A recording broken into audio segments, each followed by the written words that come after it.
Hello everyone. Let's welcome all of you at Today Learning Future Earning YouTube channel. आजू ई video में रह के हमनी के क्लास 10 अंतर्गत जौन हमनी के कंपलसरी मैथमेटिक्स बा ओमे हमनी के एगो चैप्टर रहल बा पिरामिड। हमनी के पिरामिड जौन चैप्टर रहल बा ओकर हमनी के फार्मूला सीरीज में हमनी के डिस्कस करे जा रहल बानी सन कि कौन कौन फार्मूला पिरामिड चैप्टर में रहल बा और का का में हमनी के कॉन्सेप्ट रहल बा। तो लो सबसे पहले हमनी के कॉन्सेप्ट नंबर एक में देखेम तो अपने के एगो पिक्चर देखावल गइल बा। जौन ई पिक्चर हन जौन चित्र ई अपने के एगो पिरामिड के चित्र रहल बा। लो हई भी अपने के पिरामिड के ही चित्र रहल बा। दूगो तरीका से हमनी के पिरामिड के चित्र बनावल गइल बा।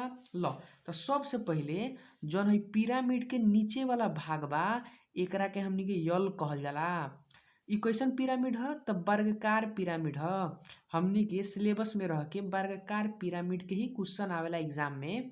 ओइला हमनी के वर्गाकार पिरामिड ही हमनी के पढ़े जा रहल बानी सन। ओकरे हमनी के सूत्र पढ़ल जाई, ओकरे हमनी के फार्मूला जानल जाई कि कैसन कैसन हमनी के फार्मूला बा आ ओकर कैसन कैसन हमनी के कॉन्सेप्ट रहल बा ई चैप्टर में। ल त ई अपने के जौन हई वर्गाकार पिरामिड ह हई जौन भाग ह हई देख सकतानी हई भुजा ओकरा बाद हई भुजा ई सब बराबर रहेला।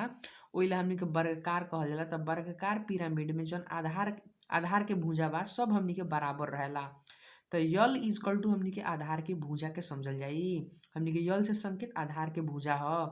ओइहे करके अपने के एगो ऊपर से सीधे हमनी के ऊंचाई आके नीचे एकरा बीच में पिरामिड के बीच में हमनी के जाके अटकेला। हेंगे चिन्ह सकतनी अपने के ऊपर से सीधे अपने के नीचे आके जौन होई ओकरा के हमनी के यच कहल जाई ऊंचाई। कैसन ऊंचाई तो ऊंचाई में दू किस्म के रहेला। एगो हमनी के ठाडो ऊंचाई कहे के मतलब यच ठाडो सीधा उतरी तो हमनी के ठाडो ऊंचाई से संकेत कइल जाई। तो ठाडो ऊंचाई के हमनी के यच कहल जाला। आ छटक के आई तो हमनी के जौन छटक के आवता हेइजन से हेइजन तकले ओकरा के हमनी के यस कहल जाला। ओकरा के हमनी के छड़के ऊंचाई कहल जाला। ल हेउ में अपने देख सकतानी हई फिगर में अपने के हई जौन लाइन आवता हई बीच वाला 90 डिग्री के कोण बनावता ओकरे के हमनी के छड़के ऊंचाई कहल जाला। आ जौन हमनी के बीचा में उतरी ओकरा के हमनी के ठाडो ऊंचाई कहल जाला। ल ओकरा अलावा अपने बात करें हमनी के छड़के ऊंचाई ठाडो ऊंचाई हो गईल, आधार के भुजा हो गईल आ ई मतलब किनारा होकेला। अपने देख सकतानी फिगर में हई लास्ट वाला जौन कोण बानू ओकरा किनारा समझल जा सकता। हमनी के हेउ में किनारा होकेला हइयो किनारे ह। अपने के यस जौन बा हमनी के छड़के ऊंचाई बा ओकर साइड वाला जौन हो वो किनारे ह। अपने के हइयो एगो किनारे रहल बा हई जौन बा न बीच में आके हई लाइन पर हमनी के छुअता ई अपने के किनारा ही रहल बा। ओकरा हमनी के ई के किनारा से संकेत करल जा सकता। ल एकरा अलावा हमनी के माने के दौरान एकरा के बहुत सारे लोग दोसर तरीका से भी मानेला। जे हम एकरा के यल मानले बानू हई आधार के भुजा के एकरा के सर लोग ए भी मानेला।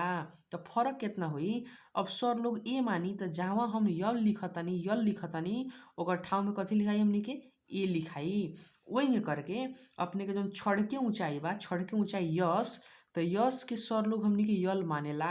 यस जहाँ लौकता नु छड़के ऊंचाई तो ओकरा के सर लोग कहेला कि यस से डिनोट मत करो ओकरा के कथी से डिनोट कर यल से डिनोट कर। तो जहाँ अपने के यल लौकता ओइजन ए लिखा जाई आ जहाँ अपने के यस लौकता ओइजन अपने के यल लिखा जाई। ठीक बा। तो ई हमनी के चेंज रहेला। बहुत सारे लोग हमनी के चेंज भी करके लिखावेला तो उ भी कंसेप्ट हम एमे बता देनी ह। ल तो यल के ठाव में ए लिखेला लोग आ यस के ठाव में कथी लिखेला लोग यस के ठाव में यल लिखेला लोग। आ यल के हमनी के छड़के ऊंचाई से जानल जाला।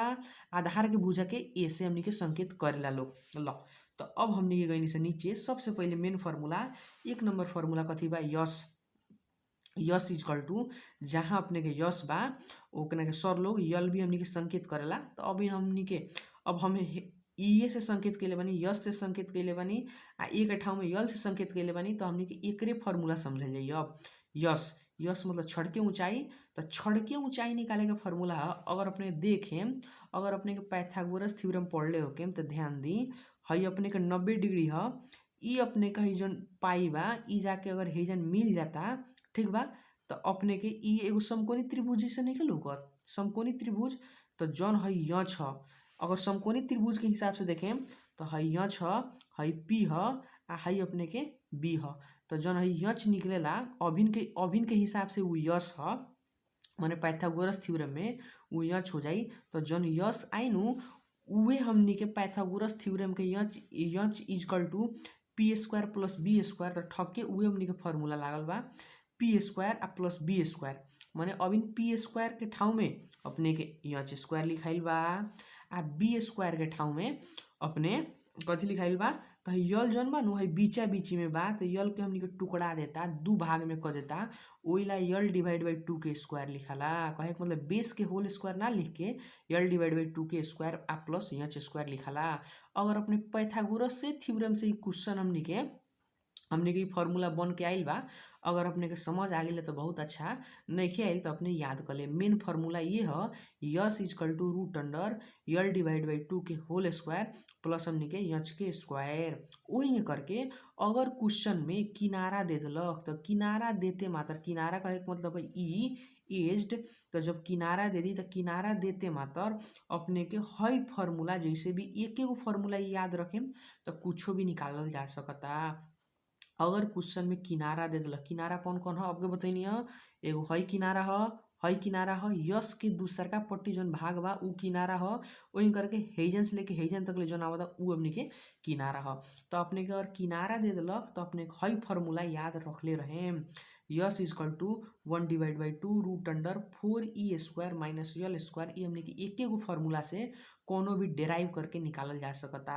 ल हई अपने के मेन फार्मूला है एकरे के हमने के डेराइव करके यच निकालल गइल बा। अब यच के निकलल बा हई अगर अपने के फार्मूला याद बा S equal to root under S कहे के मतलब हमने के छड़ के ऊंचाई यल कहे के मतलब आधार के भुजा आ यच कहे के मतलब हमने के ठाडो ऊंचाई। तो अगर अपने के ई फार्मूला याद बा तो यच भी निकाल सकते यच के निकलल बा। तो हई देखी तो हई पूरा अपने के स्क्वायर में बा एने जाई तो कथी में हो जाई रूट में हो जाई कहे के मतलब यस स्क्वायर। आओ अब अपने के हई पूरा कथी में बा प्लस में बा ओने जाई तो कथी में माइनस हो जाई। तो उहे yes square minus L divide by 2 के स्क्वायर। अब यच के स्क्वायर में बा अगर खाली यच वैल्यू निकाले के बा तो स्क्वायर में होने जाई तो कथी में हो जाई रूट में हो जाई। वही करके यल भी निकलल बा उहे तरीका से हमनी के यल के भी निकलल बा। अगर अपने के अगर हई एगो मेन फार्मूला याद रही अगर कुछो कही अगर यस दे दिले बा यल दे दिले बा यच कहता निकाले के तो यही जन से भी निकाल सकता नहीं अगर फार्मूला यादो ना रही तो चली। तो मेन फार्मूला अपने के हई अपने के छड़ के ऊंचाई के दूसरा का कथी बतानी है अगर किनारा दी तो हमने के छड़ के ऊंचाई के हई फार्मूला लगाएम। ओकरा अलावा हम कॉन्सेप्ट नंबर 2 में गईनी कॉन्सेप्ट नंबर 2 कथी कहता फार्मूला के बारे में बतैले बा। तो कथी देखी पिरामिड को आधार को क्षेत्रफल तो आधार के जौन क्षेत्रफल बा उ कैसन बा इ वर्गाकार पिरामिड ह। तो वर्ग के जौन क्षेत्रफल के जौन फार्मूला यल स्क्वायर होकेला नु उहो हमनी के पिरामिड हमनी के वर्गाकार भइला के चलते पिरामिड के भी आधार के क्षेत्रफल यल स्क्वायर रही ठीक बा। वही करके पिरामिड के अगर परिमिति के बात करें जरा पेरीमीटर ऑफ पिरामिड कहल जाओ इजकल टू 4 यल होकेला। परिमिति मतलब होकेला एक राउंड घूम जाए के ल तो हेजन से हेजन हेजन से हेजन हेजन से हेजन हेजन से हेजन घूमे के ही हमनी के एक राउंड कहल जाला एक राउंड हमनी के घूम जाए के। तो यल यल यल यल मतलब एगो दूगो तीनगो चारगो यल ओइला हमनी के 4 यल लिखाला परिमिति में। पिरामिड के परिमिति के फार्मूला 4 यल ह। ओकरा अलावा पिरामिड के अगर वक्र सतह के क्षेत्रफल के अगर बात करी जेकरा के हमनी कर्व्ड सरफेस एरिया इंग्लिश में कहनी सन CSA ओकर फार्मूला हो जाई हमनी के 2SL। वही करके पिरामिड को पूरा सतह को अगर क्षेत्रफल कहता निकाले के तो फार्मूला हो जाई 2SL प्लस। अब देखी अब हमनी के जब यथी पढ़ावत रहनी सन संयुक्त ठोस वस्तु ओ में बतैले रहनी कि अगर अपने के वक्र सतह निकाले के बा तो वक्र सतह के बेरी हमनी खाली वक्र सतह के क्षेत्रफल जोड़ल जाला। माने अगर अपने के पूरा सतह निकाले के बा तो पूरा सतह के बेरी वक्र सतह भी रखल जाला आ ओकरे अलावा अगर खड़ा होके सकता तो आधार के क्षेत्रफल। तो एकर आधार कैसन बा एकर आधार वर्गाकार बा। इ पिरामिड जौन पढ़तानी सन वो हमनी के वर्गाकार पिरामिड पढ़तानी सन ओइला पिरामिड के आधार के क्षेत्रफल यल स्क्वायर होकेला। तो हमनी के दोनों जोड़ दिया कहे के मतलब वक्र सतह भी जोड़ दिया वक्र सतह के भी क्षेत्रफल जोड़ दिया एकरा अलावा और खड़ा होके सकता तो आधार के क्षेत्रफल जोड़ के तब कथी निकलेला टोटल सरफेस एरिया निकलेला। ये हम पहले ही नोट में पढ़ा देले बानी। कहवा पढ़ले बानी? अपने के संयुक्त ठोस वस्तु के फॉर्मूला सीरीज में जाके अपने देख सकत तानी। ल वही करके पिरामिड के आयतन निकाले के पड़ल। तो आयतन के फॉर्मूला होकला 1/3 यल स्क्वायर एच। अब एमे फॉर्मूला में फर्क कथी पड़ सकता? तो सर लोग कथी लिखवाई, जहाँ यल बानू ओइजन अपने के जहाँ यल बा ओइजन ए दिखाई पड़ी, आ जहाँ यस बा ओइजन यल दिखाई पड़ी। मतलब यल के ठाउँ में सर लोग कथी लिखवा सकता? ए यल के ठाउँ में ए लिखवा दी, कहे के मतलब ए स्क्वायर हो जाई, है 4a हो जाई, हमें कथी हो जाई 2al। आ जहाँ अपने के यल देखा पड़ता, कहे के मतलब यस देखा पड़ता, ओइजन अपने के यल से चेंज कर दी लोग। ई दूगो चेंज करके सर लोग नया कोई फार्मूला बना देवेला। तो वो अपन मानला के ऊपर फर्क बा, तो हम ई मानतानी ओइला हमनी के फार्मूला फर्क पड़ता। ई भी कइला से कोनो दिक्कत नहीं के। ल एकरा अलावा हम आगे तरफ लगनी। सबसे पहिले एजान हमनी के ई टॉपिक में देखे जाम तो कॉन्सेप्ट नंबर 3 में गई सन। कॉन्सेप्ट नंबर 3 में सबसे पहिले हमनी के एगो कॉन्सेप्ट आइल जेकरा कहल जाला घन। घन में का होकेला, हमनी के लंबाई, चौड़ाई, ऊंचाई सब हमनी के बराबर रहेला, तो ओकरे कहल जाला घन। लंबाई अगर 2 मीटर बा तो चौड़ाई भी 2 मीटर रही, ऊंचाई भी 2 मीटर रही, ओकरे कहल जाला हमनी के घन। तो हमनी के घन में यह इक्वल टू ऊंचाई से मान ले बानी, यल इक्वल टू आधार के लंबाई से मान ले बानी। तो घन के अगर वक्र सतह के क्षेत्रफल के बात करबो, घन के वक्र सतह तो 4यल होकेला। वही करके घन के आयतन के फॉर्मूला के बात करबो तो यल स्क्वायर एच होकेला। ये हमनी के कॉन्सेप्ट अलग अलग रहला। तो हमनी के क्वेश्चन जब एग्जाम में देवेला नु तो अपने के अलग अलग भी दे सकता, मतलब प्रिज्म के भी खाली दे सकता, सॉरी पिरामिड के भी खाली दे सकता, आ घने के हमनी के प्रिज्म भी कहल जाला कोनो कोनो केस में। ठीक बा। तो प्रिज्म में लंबाई, चौड़ाई, ऊंचाई हमनी के फर्क पड़ सकता। ल अब अपने के एजन हमनी के अलग अलग फिगर के कंबाइन करके देखे वाला बानी सन, जेकरा कहल जाला संयुक्त ठोस वस्तु, संयुक्त वस्तु। तो एमे हमनी के दूगो वस्तु मिलावे जा रहल बानी सन। एगो अपने के पिरामिड आ दूसर का अपने के क्यूब। क्यूब कहे के मतलब घन भी हो सकता, चाहे हमने के सड़मुखा भी कहल जा सकता, चाहे प्रिज्म भी। ल तो अपने के ऐसा हमने के जब क्वेश्चन दी तो अपने के जहाँ कथी कथी लिखाइल बा तो देखी। जेंगे पहले हमने के पढ़ले बानी सन संयुक्त ठोस वस्तु में, तो ठकी एहू में अपने के उहे प्रक्रिया से अपने के फॉर्मूला लगावल जा सकता। जौन जम्मा ऊंचाई बानू, जम्मा ऊंचाई के हम यच मान ले बानी। ल तो एगो हमने के पिरामिड के ऊंचाई, पिरामिड का ठाडो ऊंचाई, ठाडो मतलब सीधा सीधी वाला हई, हेजन से लेके हेजन तक ले जौन ऊंचाई बानू ओकरा के यचवन मान ले बानी। वही करके जौन सड़मुखा के ऊंचाई बा हेजन से लेके हेजन तक ले, ठीक बा, हई जौन बक्सा जैसन बा ओकरा के सड़मुखा कहल जा सकता। अब सड़मुखा कौन केस में होकेला, घन पूरा बराबर हो तो घन कहल जाला, आ फरक रहो तो हमनी के सड़मुखा कहल जाला। ल ई हमनी के बात था रहे के पड़ल। ल तो पिरामिड के हमनी के अब छड़ के ऊंचाई हम यस मानत रहनी, तो हमनी के पिरामिड के जौन छड़ के ऊंचाई बा ओकरा के यस से मान ले बानी। जमा ऊंचाई निकाले के बा, कहे के मतलब जमा ऊंचाई निकाले के बानू तो एकरा के हमनी के यच1 मान ले बानी। एगो के ऊंचाई के यच1, पिरामिड के ऊंचाई के यच1 आ प्लस यच2 दोनों जोड़ देबा तो जमा ऊंचाई अपने के निकल जाई। ई अपने के फॉर्मूला रहल बा। ल तो हमनी के कथी पढ़ले रहनी सन एगो से भी पहिले, कौनो ठोस वस्तु कहे के मतलब दूगो वस्तु अगर मिल के बनता, तो दूगो वस्तु के अगर वक्र सतह निकाले के बा तो दोनों के वक्र सतह जोड़ दिया। कहे के मतलब एमे अगर देखल जाओ तो पिरामिड के आ हमनी के सड़मुखा के वक्र सतह दोनों के जोड़ दे, बात खत्म। आयतन निकाले के बा, अगर हमनी के संयुक्त ठोस वस्तु के दूगो वस्तु मिल के अगर बनता तो दोनों के आयतन जोड़ दिया।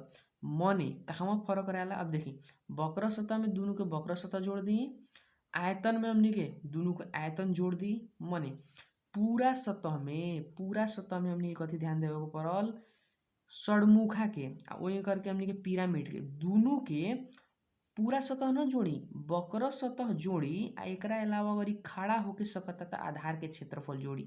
तो आधार के क्षेत्रफल वर्गाकार पिरामिड भइला के चलते यल स्क्वायर जोड़ाला। ल तो अपने के अलग अलग फार्मूला टुकड़ा के दिखाई देले रहनी। तो देखी अपने कथी कथी फार्मूला रहल। अब देखी तो हेजन से शुरू करिए। सबसे पहले वक्र सतह निकाले के बाद दोनों के वक्र सतह जोड़ दी। कहे के मतलब एगो के वक्र सतह, पिरामिड के वक्र सतह के फार्मूला 2SL होकेला, आ षडमुखा के वक्र सतह है जन रल षडमुखा चाहे घन घन कौन केस में कहल जाला जब लंबाई चौड़ाई ऊंचाई सब बराबर है तो घन कहल जाला लंबाई चौड़ाई ऊंचाई बराबर ना रही तो षडमुखा कहल जाला ल तो घन को वक्र सतह को क्षेत्रफल के फॉर्मूला हो जाई 4LH तो हमनी के पहले वाला से 2SL प्लस हमनी के 4LH अब यच क्वेश्चन बा षडमुखा वाला के यच कथी मान ले बानी H2 ओइला हमनी के H2 धइले बानी सन ओही करके ठोस वस्तु के आयतन निकाले के पड़ल दोनों के आयतन कहे के मतलब एगो हेकर आयतन पिरामिड के आयतन आ एगो हमनी के षडमुखा के आयतन षडमुखा चाहे घन के आयतन हमनी के कितना बा हमनी के L² यच आ अभिन्न के केस में देखे में जानता हमनी के L² यच तो बा मतलब यच कौन तो यच हमनी के षडमुखा वाला कहे के मतलब H2 आ 1/3 L² यच 1 ई कथी के ई अपने के है जान ई अपने के कथी के एथी के हमने के पिरामिड के आयतन 1/3 L² यच अब ये पिरामिड के यच 1 मान ले रहनी है थाड़ ऊंचाई के ओइला हमने के यच 1 में देखा पड़ल हुई देखी तो अपने के यल यच 1/3 L² यच 1 प्लस L² यच 2 हमने के रखाइल बा ये हमने के दोनों के वक्र सतह में दोनों के वक्र सतह जोड़ दी आयतन में दोनों को आयतन जोड़ दी पूरा सतह निकाले के बानू तो दोनों के वक्र सतह जोड़ी कहे के मतलब अपने के हई षडमुखा के वक्र सतह ओही करके पिरामिड के वक्र सतह तो षडमुखा के वक्र सतह 4LH 2 होकला 4L यच होकला आ 2 कहाँ से दिया है जन से यच 1 कि यच 2 ह ल ओकरा अलावा हमनी के पिरामिड के 2SL होकला ई खड़ा होके सकता तो आधार के क्षेत्रफल जोड़ दो आधार के क्षेत्रफल में हमनी के L² आवेला ये हमनी के समझ सकता नहीं बहुत इजी तरीका से हम समझावे की कोशिश कैनी है समझ में आइल बा कि अपने के आस बाकी क्वेश्चन के समझ आ गई हुई हमनी के फार्मूला किंग बनल बा समझ में आ गई हुई ल वही करके क्रिस्टल क्रिस्टल कहे के मतलब दूगो हमनी के पिरामिड अगर मिल जाओ तो क्रिस्टल कहल जाला डायमंड के जगह हीरा उरा ना होकेला खड़ा ना होके सकेला तो उ हमनी के ऊंचाई के निकाले के बा तो एगो के H1 रही एगो के H2 रही तो H1 प्लस H2 जमा ऊंचाई H equal to H1 plus H2 आधार के भुजा हमनी के दोनों के बराबरे रही कैसे कि हई एक साइड से नीचे से आके जुड़ल बा आ ऊपर से आके जुड़ल बा सब दोनों के यल हमनी के बराबरे रही तो आधार के भुजा यच आ हमनी के जन छड़ के ऊंचाई रही ओकरा के यश कहल जा सकता तो अपने के पूरा सतह के क्षेत्रफल निकाले के बाद दोनों के वक्र सतह जोड़ दी कहे के मतलब 2SL आ 2SL ठीक बा अब में हमनी के फर्क कथी हो सकता है तो यल तो हमनी के फर्क ना हुई माने यश फर्क पड़ सकता जन हमनी के ठाड़ो ऊंचाई सॉरी छड़ के ऊंचाई बा वो हमनी के फर्क पड़ सकता तो एकरा के यश 1 आ यश 2 मान सकता नहीं ए में पूरा सतह के क्षेत्रफल में L² काहे ना जोड़नी है कैसे कि ई जन वस्तु बा जन है हमनी के डायमंड भाई खड़ा नहीं के हो सकत ओइला L² ना जोड़नी है वही करके क्रिस्टल के वक्र सतह निकाले के बाद तो उहे दोनों के वक्र सतह जोड़ द 2SL आयतन निकाले के बाद तो 1/3 L² यच अब देखिए हाँ इतना भी लिख रहा है चली चाहे एगो के H1 एगो के H2 ठीक बा यल हमनी के सेमे रहेला वही बा अगर अपने कॉमन लेम तो एजन 1/3 L² H1 आ 1/3 L² H2 तो 1/3 L² कॉमन लेम तो H1 प्लस H2 बाची आ H1 प्लस H2 के वैल्यू यहाँ छ तो हेतनो भी लिखला से चली ल नोट में हमनी कथी कहे के चले बानी कि कर्व्ड सरफेस एरिया जन हमनी के वक्र सतह के क्षेत्रफल ओकरा के LSA भी कहल जाला लेटरल सरफेस एरिया भी कहल जाला वही करके चार भित्ता के क्षेत्रफल भी कहल जाला वक्र सतह के क्षेत्रफल के लेटरल सरफेस एरिया चाहे चार भित्ता के क्षेत्रफल भी से संकेत करल जा सकता ई अपने के फुल फ्लेज हमनी के नोट रहा कथी के अपने के पिरामिड सेशन के ये हम बतैनी है हमनी के फर्क कथी बा तो जन ध्यान देम घन में हमनी के सब अपने के भुजा बराबर रहेला माने षडमुखा में हो सकता षडमुखा में का बा कि यल बी आ यच तीनों फर्क हो सकता ना तो कोनो दूगो फर्क होगी कहे मतलब यच हरदम फर्क होगी यल भी बराबर भी हो सकता षडमुखा में ल ई हमनी के फुल फ्लेज कॉन्सेप्ट रहा जनी हम देवे के चाहनी है ल आजुला इतना ही हमनी के ई वीडियो में पिरामिड के कॉन्सेप्ट हमनी के कवर कैनी सन। आवे वाला वीडियो में हमनी के दोसर दोसर चैप्टर के फॉर्मूला आ ओकर कंसेप्ट आ नोट लेके उपस्थित होकर जाई।